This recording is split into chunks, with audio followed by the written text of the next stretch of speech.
Hello, Brain Trust. It's good to be with you again. It's been 2 weeks since we last gathered. And we don't even gather because this is a podcast.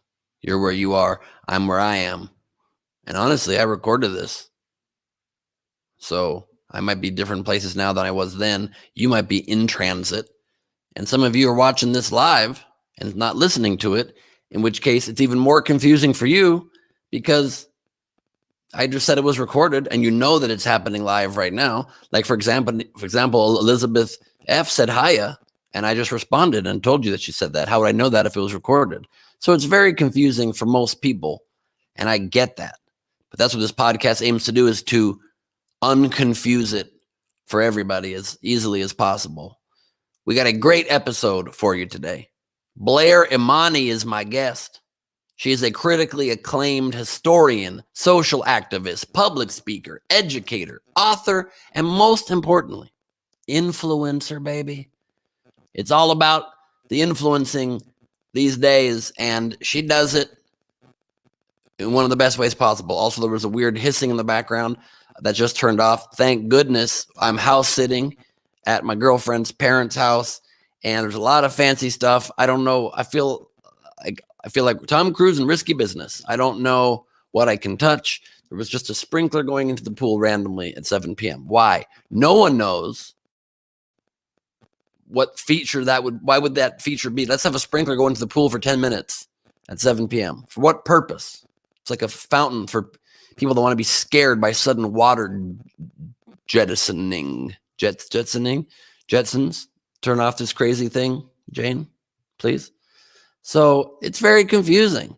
That interview, I recorded it already, and it was very interesting, insightful, funny. We cover some very cool topics. She's a very passionate human being. I recommend you listen to it. But first, we got to get through some of the news stories of this last 2 weeks on Earth.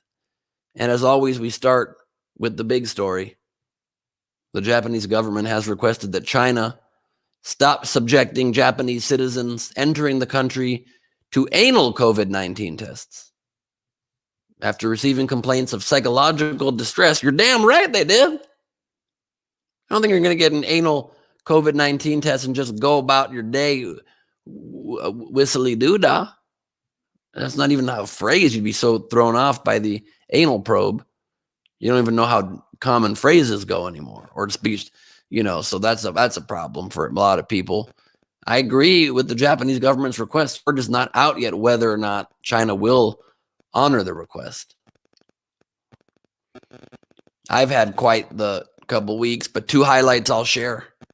I went to the beach, needed a break from society and quarantined non-society, need to get outside, but not near people. Wasn't even a good weather day. Went to a dog beach. I kept jeans on or sweatpants on and a thick jacket the whole time, but it was still lovely. Drank some beers, smoked a little weed. Thank God my girlfriend knows how to drive. And the only weird part was I did have to go pee at some point, and there's no bathrooms nearby, nor do I really want to use a restroom during COVID. So I did what God intended. I picked up my dog, waded into the ocean, past where anybody could possibly see, peed in the ocean, while just pretending like I was inspirationally looking out at the vista with my dog, taking in the enormity of the ocean. Leanne Womack music playing in our ears. But really, I was just peeing. So, we all get through it the best we can. We do whatever we can with what we're given at the time that we try to do it. And that's all you can ever be asked to do. The other piece of news is a really exciting, good piece of news I would love to share. Is I had an audition about 3 weeks ago and a callback about a week ago for, if I were to book it, would be the biggest acting role pretty much as far as a legitimate major platform project for one of the big streaming services. Let me just say, to play somebody from the past, I'll say that. And I booked it. And I'm flying to Atlanta on Monday morning for 10 or 11 days to shoot this show. And I'm so excited. Can't wait to do it. I could wait, though, for the COVID test I have to get tomorrow and then again 2 days later, because it's going to be like an official COVID test, not like one of those free sites where they let you spit into a jar.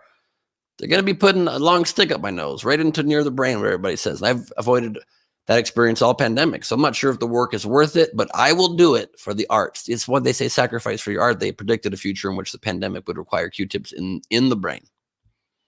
And so you do what you can. CPAC happened, so that was the stupidest collection of Maroon 5s possible.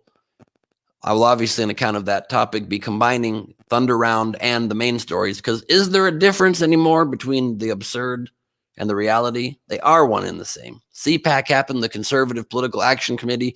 Trump came out of his cave and said a bunch of inane nonsense.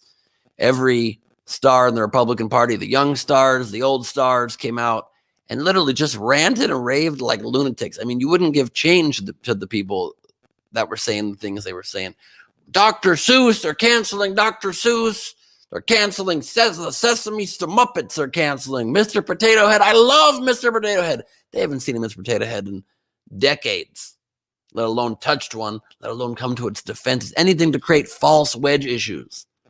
They literally are acting as though liberals are canceling Dr. Seuss and Mr. Potato Head. Let me just make clear to people who don't have functioning brains, you're so pro-capitalist, the Republicans, as am I, as are anybody that lives in America under our system. That's why I called myself a compassionate capitalist. You just need to combine those concepts into a good, humane way to be and way to live. But Dr. Seuss's estate, Seuss died a long time ago. Geisel himself, Theodore Geisel, his estate just decided to stop selling voluntarily with zero social pressure 6 of his many, many, many books that no one heard of mostly, because they had some offensive racial imagery in them. That's a capitalist decision. No one even put pressure. They just don't want to be racist as a company because A, maybe they have a conscience, and B, it's bad for business. That's the end of the story. There's no debate on it. No one's trying to cancel it. Same with Mr. Potato Head. Hasbro, which, by the way, almost sounds like a great way to call some of these dudes speaking at CPAC. Has-been bros. You know what I mean? Hasbros for short. Wanted to change the name of Mr. Potato Head to just Potato Head so that they could sell more potato heads. I personally think it's a little silly, this one. You can still have the word Mr. and acknowledge men exist and have some toys that depict them. No one's making Barbie just be, I don't know, Arby and turning into a roast beef sandwich or something. But of all toys to make more gender fluid, it certainly could be the one with fluid body parts that you literally can take on and off. Seems like that's kind of an appropriate one to not have be solidly male. Does the potato head come with a penis that you can take off and put in different spots?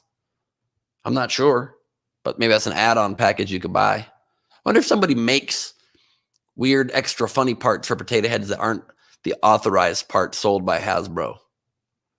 That's definitely probably true. If not, it's maybe a business idea I'd like to explore.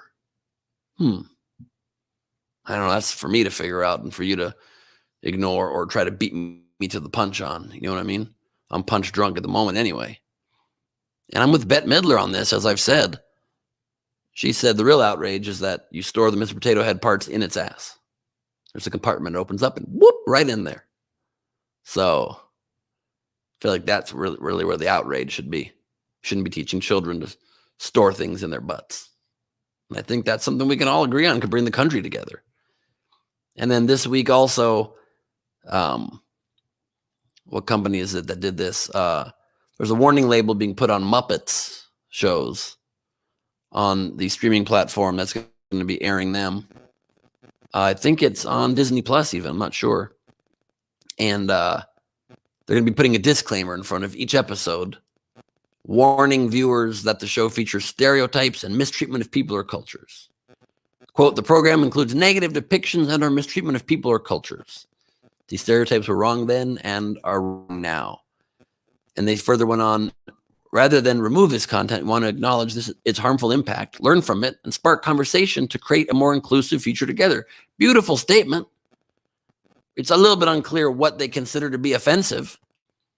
Generally, Muppets are pretty chill and not offensive, but apparently there's one episode where Johnny Cass sings in front of a Confederate flag. Sure, maybe blur out the flag or maybe just put the disclaimer on that episode. That makes sense. But I read an article that made a very good point. No one's canceling the Muppets either because they're now on a major streaming platform and can be seen by more people than have seen them in decades. So expanding the reach of something, I don't know if you know how words go, but is the opposite of canceling it. It's in fact enhancing it and expanding it. And Panda expressing it. I'd like to Panda express myself. Express yourself. You better be you and only you, babe. Express yourself. Let me be me. I feel like Madonna got it right. That's what we all need to be telling ourselves in this day and time. Nicolas Cage got married to his fifth wife, 26-year-old Rico Shibata. Not sure Nicolas Cage knows what marriage means. Doesn't seem to have a great grasp on the concept. Sure, marriage is when you meet someone and you say, hello, I'd like to marry you. Ha. No, Nick, that's called meeting someone and asking them out for a first date. He's been married 5 times now. I mean, people get married 5 times, it doesn't work out well for them. Look at Larry King, dead. Johnny Carson, dead. It's 0 for 2 right there, Nick. I mean, I wish you nothing but the best. But, make sure you're eating your vitamins. You're going down a very dangerous road, my friend. He, by the way, proposed via FaceTime and FedExed the ring to his wife, to his now wife. It's wild. We're living in a wild world. The Biden administration's having trouble not only closing the facilities that are keeping children that are housed at the border. That was the big outrage during the Trump administration. But also because they now are expanding the number of unaccompanied minors that are going to be accepted into the country, there's an influx now coming in, and there's a building towards a crisis point, and they're now having to expand into new facilities, and they don't want to use the same cage facilities, obviously, that the Trump administration did. So they are thinking about storing and housing, not storing is not the right word, housing some of these people in naval bases, army bases. It's a very confusing issue. It's still only 2 months into the Biden administration. I'm going to give them a little bit more leeway, but of course we are going to hold them to account like we hold any reasonable human being to account to treat immigrants coming here to seek a better life. I mean, it's on the Statue of Liberty. If you don't want to do that, at least erase it from the Statue of Liberty. So while it's still on Old Lady Liberty, you got to follow true on that and handle with the utmost humanity these people that are coming to our borders. So we will give them a little bit more leeway to figure it out, because there's a big ball of twine that's all tangled up that they need to untangle from Trump. Trump's tangled twig of twine. But at some point, we got to turn on them and hold them as accountable as anybody. Johnson & Johnson got now a COVID vaccine approved, the third one approved now. Of course, there was the Pfizer, like 96% effective.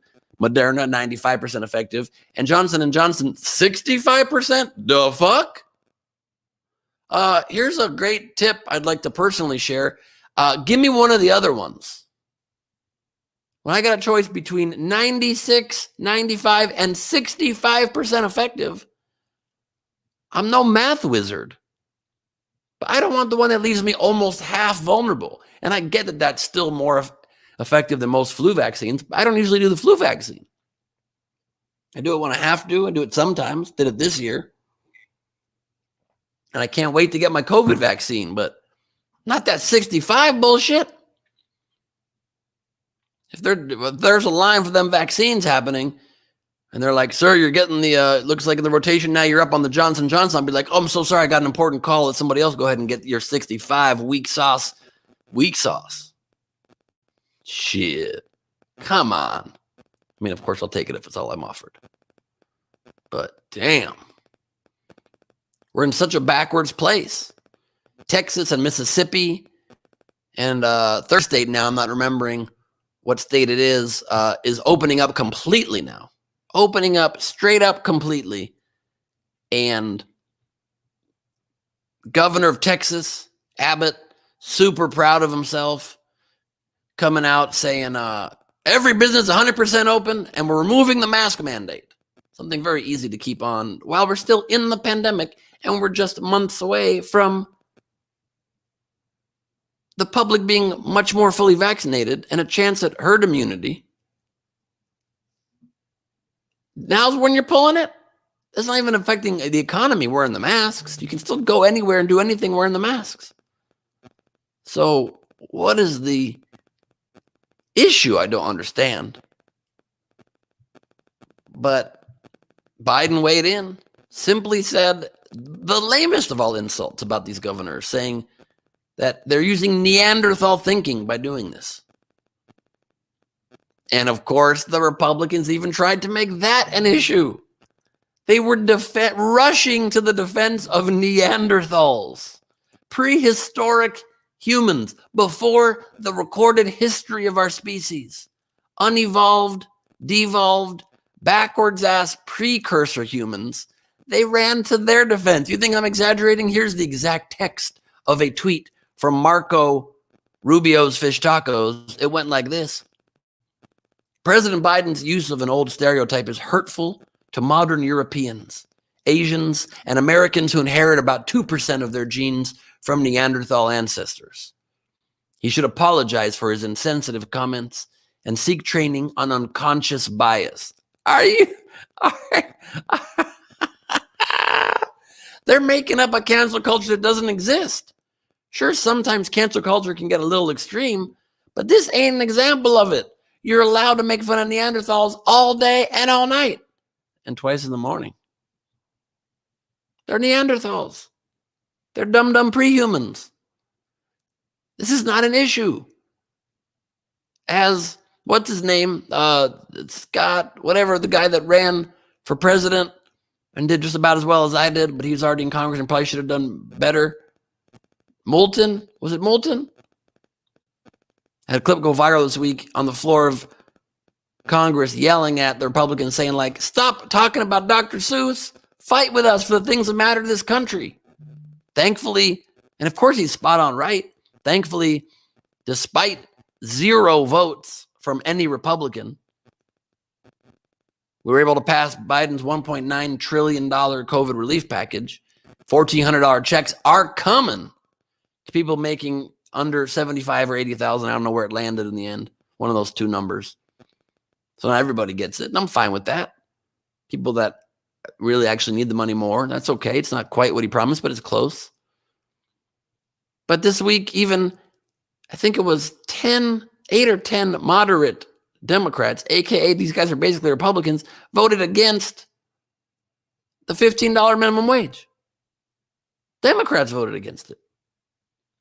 A Republican senator said he voted against it because, and I paraphrase, when I was a kid, I worked for $6 an hour. It was, I think he said 6. First of all, this isn't for kids. This is for the huge percentage of working adults that need the money, that need a living wage, and you adjust his salary, his wage at $6 an hour for inflation, it would be $23 an hour now. How come somebody can't just instant fact check that or call him out to interview in the moment, shut him down, and reset the truth on this shit? What's so hard? Why do we allow just complete idiocy to prevail? I found a P word there eventually, don't worry. It's just a weird world. It's a weird world when like the most rational decision being made recently is Nicolas Cage getting married for a 5th time. It's weird. I know, it is. You're right, Nick. A Florida snorkeler found $1.5 million worth of cocaine. A Good Samaritan discovered 68 pounds of cocaine valued at over $1.5 million floating in the Florida Keys. He noticed a large black bundle wrapped up in tape and contacted authorities. The bag contained 25 bricks of cocaine. I would have reported it too. I would have reported 24 bricks of cocaine. 42 pounds of it. coming in at around $800,000 worth. The rest, I'm going on a vacation. I'm selling it and going on a vacation. I'm not going to use it, but I'm selling it and going on a vacation. Now that I'm working for one of the large streaming platforms coming up, obviously I'm joking. I don't do drugs except weed, which I do very proudly. I mean, pride's not the word. I don't hide it. Tell you that much. In a related story, U.S. Customs seized and destroyed 194 pounds of illegal bologna smuggled in at the Mexican border. What makes bologna illegal? In what instance does it jump to illegality? Sir, I'm sorry, your bologna doesn't pass muster. Is it just old? Is it not refrigerated? What's the plan with it? Where is it being smuggled? Is it going Mr. Potato Head style in the bum bum? In the bum bum bum. I got bologna in the bum bum bum bum bum bum bum bum. Let's hope not. Otherwise, you better get a big discount on that bologna, baby. A big old bologna discount. I'd like a bologna price break, please. On account of it being in the bum bum. Nearly 200 pounds. Caught by U.S. Customs and Border Control agents working in New Mexico. 22 rolls of bologna. Smuggled in from Mexico. They discovered it in a 2019 Nissan Rogue. Yeah, it was a Rogue bologna smuggler, which is going to be my new username across all platforms. Rogue bologna smuggler, at Rogue bologna smuggler. Boy. CBP grabbed it and destroyed the bologna and fined the driver $500. And how exactly does one destroy bologna? Do you set it on fire? That would be just a very meat-smelling town for about a week. Do you eat it as fast as you can? Do you get Joey Chestnut, who I worked with recently, went on SDSC? I won the first ever hot dog, and hopefully last ever, hot dog eating contest on Social Distancing Social Club. I beat Rachel Gallagher, Chris Bowers, and Steve Hofstetter. Rachel had 6 dogs. Bowers had 10. Steve, 17. I had 20 dogs. All 20 we cooked. Couldn't have even had more than that. I could have got another 2 or 3. Wouldn't have liked it, but I could have. Didn't even feel sick afterwards. It was pretty impressive, if you ask me. Joey Chestnut was there to wish us luck. I digress. How do you destroy bologna? Why don't they change the spelling of the word already? My bologna has a first name, and it's Misspelled. It may only be one S and misspelled, but I feel like if you have 2, it's ironic. This is far from the first time that border control agents have discovered contraband meats being smuggled across the border. Just this year, there have already been a few instances. Jan 7, agents seized 20 pounds of undeclared pork. You want your pork declared. Everybody knows that. If you got pork, declare it. I have pork. Please be aware I come with pork. You don't even have to sing it, but you can. They would applaud you for the effort. 30 containers of edible birds' nests from a passenger arriving on a flight from China. Why are they eating such strange things in China? Can someone get to the bottom of that? What is an edible bird's nest? Please tell me it's a candy or a chocolate made to look like a bird's nest. And there's not actually a certain type of bird's nest you could eat. How could you eat it? You make it out of twigs and sticks. Are there certain birds making nests out of Kit Kat bars and celery? If so, count me in. That sounds amazing.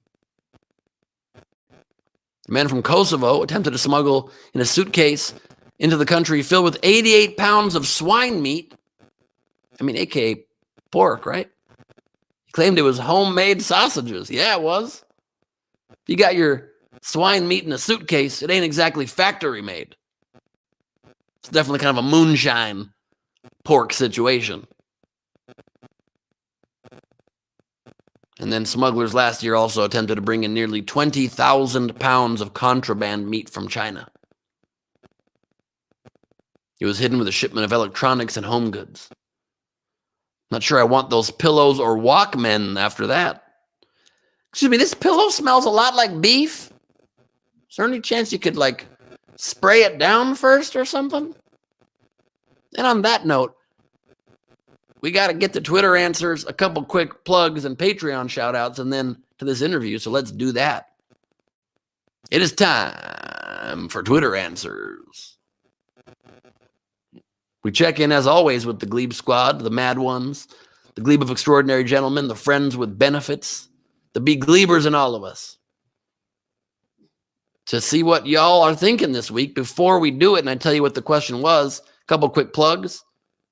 This Saturday, Greg Proops and I return for our monthly show, Greg and Gleebits at G Thing, improvised comedy, improv games, and questions from the audience. Fully interactive show, ton of fun. Please join us. Tickets at nowheretime.com. And I had to cancel my show on the 20th, my Glebe Off the Top, because of the show I'm shooting. So the 27th of March will be the next Glebe Off the Top. So March 13th, Proops, March 20th, Glebe Off the Top. For either of them, go to nowheretime.com and you can use the promo code BrainTrust if you'd like. Since you're the Brain Trust, all one word. And you get that discount. And you come join us. You can get VIP meet and greet as well after the show on both occasions. So check that out. And please do join my Patreon, patreon.com/Ben Glebe. If you enjoyed all the free content I've been providing over the years, you can get the official Brain Trust membership card, Glebe Squad Black card. It's made of metal. Personalized your name on it. Free tickets to shows at a certain level. You get drawings from me, handwritten letters, birthday cards, video hangs, private video hangs, small group hangs. A ton of fun. Please check it out. I asked the Brain Trust this week, what's the weirdest thing someone has ever said to you on a date? Jay at Everybody Ska, someone still into ska, I didn't know that was even still a genre of music, said, went on a date where we ate breakfast in total silence after saying hello. And then I got up and left. They've been married now 44 years. That's a lie. Clawdog, the other Bill, said, quote, my nickname is Blade. Spoken in a Dutch Afrikaner accent while displaying her fake green jeweled handled knife parked at a makeout spot in Valley Forge National Park. You met a girl named Blade. Did you make out with her? That's the real question we're all wondering. Inquiring minds want to know. Yes. Mr. J at Durillac12 said, I had a woman ask me, quote, would you like to try your hand at anthropomorphic taxidermy? 30 minutes into our first date. I don't know. Somebody wanted to get stuffed. On that date, somebody wanted to get stuffed. I think you understand the joke I'm making. The show will be at 5 p.m. on the 27th, by the way. That's true, yeah. 5 p.m. on the 27th, I believe, and 5 p.m. on the 13th. So there's that. Peggy Amos said, him, a cis straight male on our first date, said, quote, how do you feel about using a strap-on with me? I'm interested in maybe exploring that. First date dialogue? That's first date dialogue? I guess that person hasn't been in a lot of long relationships where patience is the long game. Also, I think you might have just found a great candidate for smuggling beef into any country of your choosing. Maybe you can hit him back up and start an illegal meat trade if possible. Matt Theobald said in response to that tweet, I mean, your name is Peggy, which is a strong point. Peggy replied, very strong point. I don't know if that term was used back then, but good point. Jen Levin at DGen Levin said right after he said hello, he said, just so you know, I only have one testicle. Again, very early to come out with that. Right after the hello, hi, how do you do? I'm Ben, one testicle. Wow. That's quick.